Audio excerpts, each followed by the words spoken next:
ఒక వృద్ధాప్యంలో ఉండేటటువంటి మహిళ ఏమీ మాట్లాడకుండా ఆవిడొచ్చి వీళ్ళందరికీ భోజనాలు అట్లా ఎంతమంది ఎన్ని రకాలు తింటారో అంత భోజనాలు వడ్డించి మౌనంగా పనిచేస్తూ వెళ్ళిపోయేది. శంకరాచార్యులు వారు ఓ రోజు అలా ఉండేటటువంటి ఆ అమ్మని ఇలా చూస్తూ అప్పటికప్పుడు ఒక శ్లోకం, ఒక అద్భుతమైన అన్నపూర్ణ అష్టకం అంటారు, ఓ 8 శ్లోకాలు ఆసువుగా ధారాళంగా చెప్పేశారు. అందులో ఒక్క శ్లోకం చెప్తాను మచ్చుకి. తప్పకుండా. అన్నపూర్ణే సదాపూర్ణే శంకర ప్రాణవల్లభే జ్ఞాన వైరాగ్య సిద్ధ్యర్థం భిక్షాం దేహీ చ పార్వతీ మాతా చ పార్వతీ దేవి పితా దేవో మహేశ్వరః బాంధవాక్ శివ భక్తాశ్చ స్వదేశో భువనత్రయం. ఈ శ్లోకం అన్నమాట. అందుకని చివరిది చెప్తే మొత్తం చెప్పినట్టు అని చెప్పారు. శంకరాచార్యులు వారు అంటారు, అమ్మా అన్నపూర్ణే, నువ్వు ఎంతటి మహానుభావురాలివమ్మా, సదా పూర్ణే, ఎప్పుడూ పరిపూర్ణమైనటువంటి దానివి. అంతే కదా, ఇప్పుడు అన్నం పెట్టాము, మిగతా ఏ వస్తువు ఇచ్చినా, 1 కోటి రూపాయలు మీరు ఇచ్చినా ఇంకొక 1 కోటి ఇస్తే బాగుండు, పోనీ 5 కోట్లు ఇస్తే ఇంకో 10 కోట్లు ఉంటే బాగుండు, 100 ఉంటే బాగుండు, బట్టలు 10 జతలు కొంటే 11వ జత ఇది బాగుందే అంటాడు. కానీ అన్నం అనేది మీరు ఎన్ని రకాలు పెట్టినా వాడు ఒక్కసారి కడుపు నిండాక మళ్ళీ దాని వైపు చూడడు, పూర్ణ తృప్తితోటి ఉంటాడు.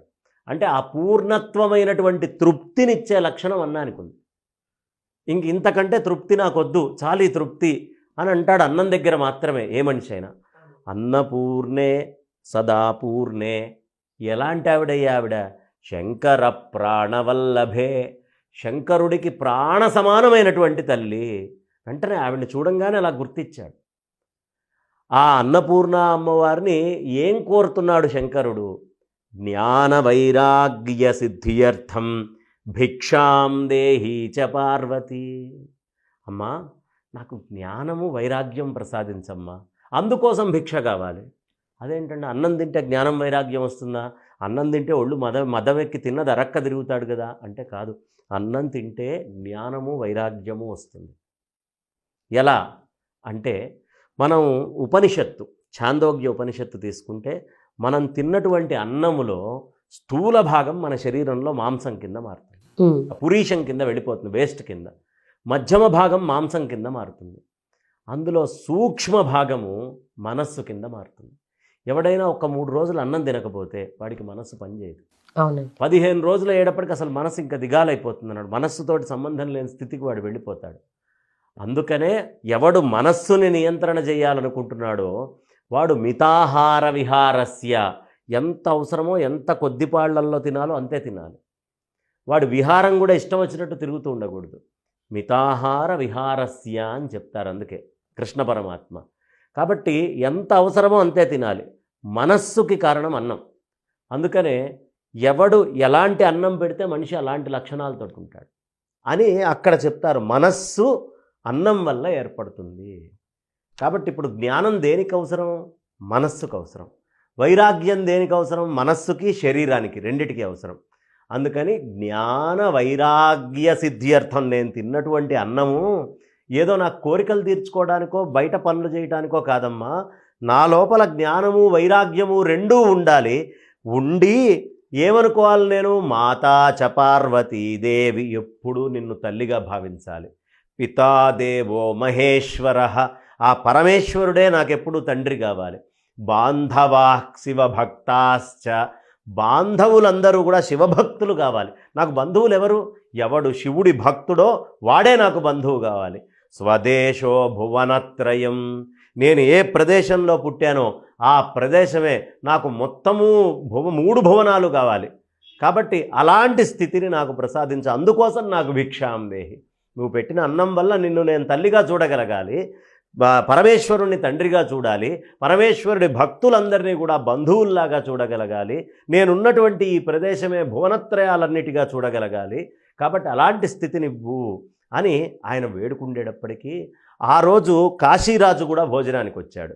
అక్కడే చక్కగా సనందుడు వీళ్ళందరూ కూర్చున్నారు. కాశీరాజు వెంటనే, శంకరులు చెప్పలేదు ఆవిడ అన్నపూర్ణ అని, ఈయన స్తోత్రం అయితే చేశారు.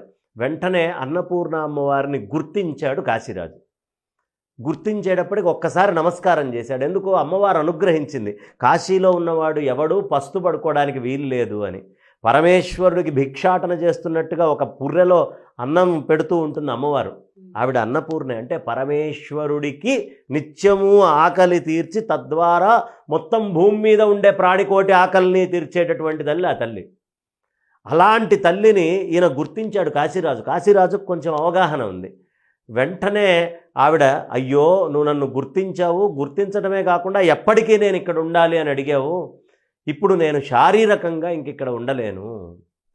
శంకరుడికి నేను పెట్టాలనుకున్నాను. ఇవాళ నాకు శంకరుడికి పెట్టినటువంటి తృప్తి కావాల్సినంత లభించింది ఆయనకి, ఆయన శిష్యులకి అని చెప్పి విగ్రహ రూపంలో అక్కడ మారిపోయి అమ్మవారు అక్కడి నుంచి కంచికొచ్చి, కంచి నుంచి అరుణాచలానికి వెళ్ళి అరుణాచలంలో లుప్తమైపోయింది అమ్మవారు, అన్నపూర్ణ అమ్మవారు.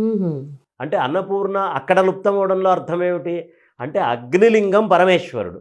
అగ్ని ఉంటే తప్ప అన్నం లేదు. ఆ అన్నస్వరూపమంతా ఈ అగ్నిలోకి వచ్చి లయమైంది. అక్కడ ఉన్న అన్నపూర్ణ ఇక్కడికి రావడానికి ముఖ్యమైనటువంటి కారణం ఇది.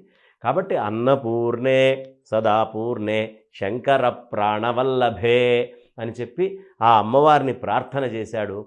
అక్కడ శంకర భగవత్పాదాచార్యుల వారు అన్నపూర్ణ అమ్మవారి యొక్క అనుగ్రహాన్ని ఆయన పొందడమే కాకుండా మనందరి చేత కూడా ఈ అన్నపూర్ణాష్టకాన్ని ఎవడు చదువుతాడో ఆ చదివినటువంటి వాడు ఎప్పుడూ ఆకలి బాధ పడడు. ఆ చదివినటువంటి వాడిని ఆశ్రయించిన వాడి దగ్గర కూడా ఎప్పుడు ఆకలి బాధ ఉండదు. ఆకలి బాధ ఉండకూడదు అంటే అన్నపూర్ణాష్టకం చదవాలి. లక్ష్మీ అమ్మవారి అనుగ్రహం కావాలి అంటే కనకధారాస్తవం అనుకున్నాంగా, అన్నపూర్ణ అమ్మవారి అనుగ్రహం కావాలి అంటే ఖచ్చితంగా అన్నపూర్ణాష్టకం చదివి తీరాలి. అది అన్నపూర్ణాష్టకం. అది శంకర్ల యొక్క వైభవం. శంకర్లు అసలు అనన్య సామాన్యమైనటువంటి పనులమ్మ. ఆయన చేసినటువంటివి 32 ఏళ్లలో మానవ మాతృడు ఎవరూ చేయలేరు. ఇలా అన్నపూర్ణ అమ్మవారు, మణికర్ణిక, గంగా అమ్మవారు, పరమేశ్వరుడు, డుంటి గణపతి అందరినీ ప్రార్థించి శంకరాచార్యుల వారు ఇక్కడి నుంచి బదరీ ప్రయాణం ఆరంభించారు.